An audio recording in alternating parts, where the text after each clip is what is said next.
We're 3 days away from the midterm elections, and early voting is underway in multiple states across the country. But before wins and losses are even counted, some voters are getting prematurely defensive.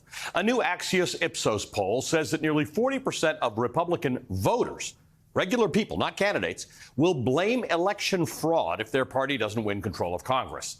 Election fraud is a concept we've seen rise in popularity since President Donald Trump used it as an excuse for his loss in 2020. It sows doubt in the election system and in democracy. Stop the steal, they said. Widespread voter fraud is a major issue in this country, they cried.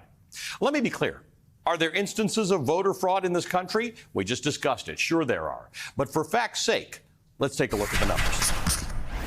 The Associated Press reviewed the 6 swing states that Trump disputed in 2020. They are Arizona, Georgia, Nevada, Michigan, and Wisconsin. President Joe Biden won all 6. I got Pennsylvania in there, too. President Joe Biden won all 6 states with a combined 79 electoral college votes by 311,257 votes out of 25.5 million ballots cast for president in those 6 states. Now, the disputed ballots came out to fewer than 475 in total.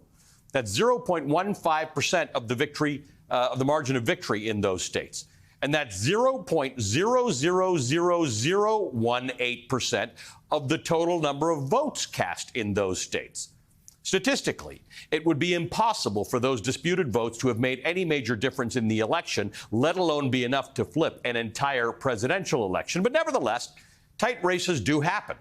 Take a look at Georgia after the 2020 election. It came down to those 11,779 votes that President Trump asked the Georgia Secretary of State, Brad Raffensperger, to, quote, find. Now, after multiple voter fraud accusations from Trump and his allies, the state of Georgia conducted audits and opened investigations to look into examples of voter fraud and double voting. According to the Atlanta Journal-Constitution, of the 129 people in Georgia who were actually worthy of investigating for voting twice, the state election board found reason to believe that just 4 of them had actually done so. 4 out of 4.9 million. In Pennsylvania, 26 votes were flagged by election officials as potentially fraudulent, like a man who voted for himself and then on behalf of his son, for Trump. Joe Biden won there by more than 80,000 votes. In Arizona, with 198 potentially fraudulent votes, such as a woman suspected of sending in a ballot for her dead mother, Biden still won the state by more than 10,000 votes. We should note the voter fraud claims that former President Trump claimed stole the election from him actually benefited him.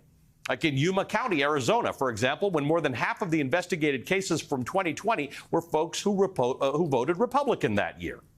There are systems in place to combat manipulation of the election system. According to the U.S. Election Assistance Commission, elections are run by more than 8,000 local governments, and almost 90% of Americans vote on paper ballots, which in turn makes it pretty much impossible to steal a nationwide election through voter fraud. Judges across the country have agreed. According to the Washington Post, 86 judges, some even appointed by Trump, rejected at least one post-election lawsuit filed by Trump or his supporters. Trump federal appeals court nominee Stefanos Bibos wrote in one opinion, quote, calling an election unfair does not make it so. Charges require specific allegations and then proof. We have neither here. As poll watchers stock ballot drop boxes and many candidates reject the election results in advance, remember that widespread material voter fraud does not exist in America and most certainly will not sabotage the midterm elections. That's just for fact's sake.